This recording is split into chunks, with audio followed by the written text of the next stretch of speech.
अमरीकी वज़ीर ख़ारजा Marco Rubio ने कहा है कि ईरान की जानिब से तजवीज़ पर अभी तक जवाब नहीं मिला। हमें आज ईरान से जवाब मौसूल हो जाना चाहिए। इटली के दारुल हुकूमत रोम में मीडिया से गुफ्तगू में मार्को रूबियो ने दावा किया कि ईरान ने अमरीकी जहाज़ों पर पहले हमला किया। सवाल किया, हमला किया जाए तो क्या चुप बैठे रहें? कोई बेवकूफ़ मुल्क ही होगा जो जवाब नहीं देगा। मार्को रूबियो ने सहाफ़ी के सवाल को भी बेवकूफ़ाना करार दे दिया। अमरीकी वज़ीर ख़ारजा मार्को रूबियो ने कहा है कि ईरान की जानिब से तजवीज़ पर अभी तक जवाब नहीं मिला। हमें आज ईरान से जवाब मौसूल हो जाना चाहिए। इटली के दारुल हुकूमत रोम में मीडिया से गुफ्तगू में मार्को रूबियो ने दावा किया कि ईरान ने अमरीकी जहाज़ों पर पहले हमला किया। सवाल किया, हमला किया जाए तो क्या चुप बैठे रहें? कोई बेवकूफ़ मुल्क ही होगा जो जवाब नहीं देगा।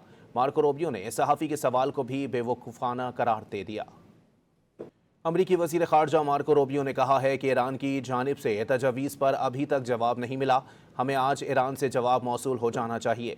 इटली के दारुल हुकूमत रोम में मीडिया से गुफ्तगू में मार्को रूबियो ने दावा किया कि ईरान ने अमरीकी जहाज़ों पर पहले हमला किया। सवाल किया, हमला किया जाए तो क्या चुप बैठे रहें? कोई बेवकूफ़ मुल्क ही होगा जो जवाब नहीं देगा। मार्को रूबियो ने सहाफ़ी के सवाल को भी बेवकूफ़ाना करार दे दिया।